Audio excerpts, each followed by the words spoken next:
Shalom, selamat pagi saudara yang dikasihi Tuhan. Kita bersyukur dapat jumpa kembali dalam renungan hari ini, Rabu 17 Juni 2026. Salam sejahtera dan kasih Tuhan Yesus Kristus menyertai saudara. Saudara, kita bersyukur atas kasih sayang dan kebaikan Tuhan, dan kita masih memiliki anugerah kesempatan hari ini untuk beraktivitas. Sebelum kita memulai tugas-tugas kita, marilah kita bersama-sama merenungkan firman Tuhan dan kita berdoa. Bapa di surga, kami bersyukur kepadamu. Kami akan merenungkan firman-Mu Tuhan. Tolong kami, urapi kami dengan kuasa Roh Kudus-Mu. Mampukan kami untuk mengerti dan memahami firman-Mu. Terlebih tolong kami untuk dapat melakukan firman-Mu dalam kehidupan kami sehari-hari. Di dalam nama Tuhan Yesus Kristus, kami berdoa dan kami sambut firman-Mu. Amin. Firman Tuhan hari ini dalam surat Paulus kepada jemaat di Efesus, pasal 5 ayat 15 sampai ayat yang ke-20. Karena itu perhatikanlah dengan seksama bagaimana kamu hidup. Janganlah seperti orang bebal, tetapi seperti orang bijak. Dan pergunakanlah waktu yang ada, karena hari-hari ini adalah jahat. Sebab itu janganlah bodoh, tetapi usahakanlah supaya kamu mengerti kehendak Tuhan. Janganlah mabuk oleh anggur, karena anggur menimbulkan hawa nafsu, tetapi hendaklah kamu penuh dengan Roh. Dan berkata-katalah seorang kepada yang lain dalam mazmur, kidung puji-pujian dan nyanyian rohani. Bernyanyi dan lantunkanlah pujian bagi Tuhan dengan segenap hati. Ucaplah syukur senantiasa atas segala sesuatu dalam nama Tuhan kita Yesus Kristus kepada Allah dan Bapa kita. Amin. Saudara, tema renungan hari ini, harta kesayangan Allah di tengah waktu yang berlalu. Steve Jobs, pendiri Apple, pernah menyadari di akhir hidupnya bahwa keberhasilan dan harta tidak dapat membeli kembali waktu yang hilang. Di puncak pencapaian ia melihat ada relasi dan momen yang tak bisa diulang. Seringkali manusia menghargai waktu ketika hampir kehilangan waktu. Kita sibuk mengejar banyak hal, tetapi lupa bahwa waktu adalah anugerah yang tidak dapat diputar ulang.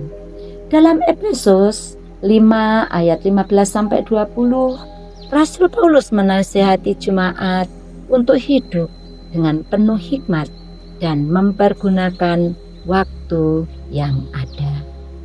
Ungkapan ini mengandung makna menebus atau membeli kembali kesempatan yang berharga. Paulus tidak sekedar berbicara tentang manajemen waktu, tetapi tentang kesadaran rohani.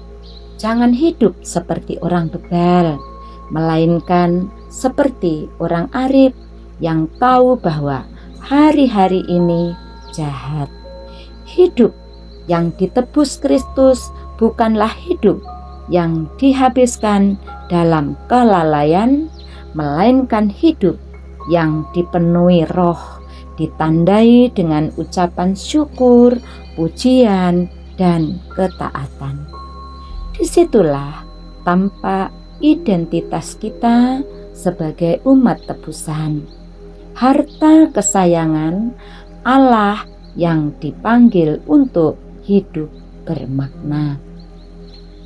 Karena kita adalah harta kesayangan Allah, setiap detik hidup menjadi penting. Maka pertanyaannya bukan hanya tentang pencapaian, tetapi tentang kesetiaan.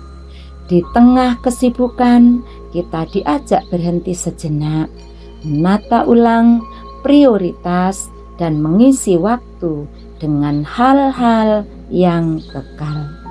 Mengasihi keluarga, melayani dengan tulus, bekerja dengan jujur, serta membangun relasi dengan Tuhan. Saat kita menata prioritas, mengasihi, melayani, dan hidup dalam hikmat, waktu kita berubah menjadi persembahan. Dunia boleh menilai dari keberhasilan, tetapi Allah melihat hati yang setia dan hidup yang dipakai bagi kemuliaannya. Amin.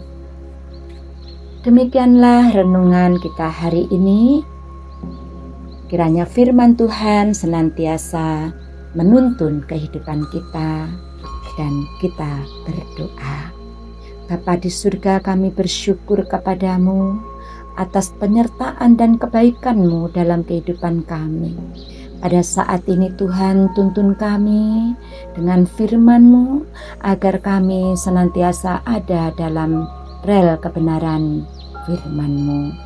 Tuhan, terima kasih atas kasih sayang, keselamatan, anugerah kehidupan kekal yang Tuhan berikan kepada kami. Dan Tuhan senantiasa menolong kami untuk menjalani kehidupan ini seturut dengan firman-Mu. Tuhan, kami berdoa untuk bangsa dan negara kami. Berkati bangsa negara kami kedamaian, kesejahteraan, dan seluruh kehidupan rakyat di seluruh bumi ini penuh damai sejahtera. Tuhan juga memberkati keluarga-keluarga umat-Mu dimanapun berada, dan semua umat-Mu yang bersama-sama dalam renungan hari ini. Tuhan juga memberkati dalam kehidupannya, dalam keluarga, dalam setiap pergumulan ekonomi, pekerjaan, anak-anak. Tuhan berkati. Bahkan mungkin saat ini yang ada dalam duka, Tuhan tolong hiburkan, kuatkan mereka. Tuhan, Kau lawati yang sakit, Tuhan kuatkan yang lemah, dan Tuhan sembuhkan dalam setiap sakit penyakit yang dialami jemaat-Mu. Tuhan, terima kasih. Tuhan, segala kebaikan-Mu dalam kehidupan umat-Mu. Tuhan juga menuntun kami agar kami terus ada dalam kebenaran-Mu. Tuhan, tolong setiap pekerjaan kami, aktivitas kami sepanjang hari ini. Tolong kami Tuhan, pegang tangan kami agar kami tetap hidup benar di dalam kehidupan kami, dan biarlah sepanjang hidup kami ini senantiasa menjadi harta kesayangan-Mu, dan setiap detik hidup kami itu boleh senantiasa kami gunakan untuk membawa kemuliaan-Mu, karena setiap detik yang kami miliki, dalam setiap detik hidup kami ini, untuk semua Tuhan menjadi penting di hadapan-Mu. Terima kasih Tuhan, berkati seluruh umat-Mu, berkati setiap anak-anak-Mu, dan berkati kami semua. Berkati hamba-hamba Tuhan, berkati pelayan-pelayan Tuhan, berkati para pendeta dimanapun mengembalakan jemaat-Mu. Tuhan memberkati, Tuhan berkati kehidupan keluarganya, dan Tuhan senantiasa pakai dengan penuh urapan-Mu. Terima kasih Bapa, setiap segala pergumulannya Tuhan senantiasa menolong dan memberkati. Inilah doa kami Tuhan, sepanjang hidup kami, sepanjang hari ini.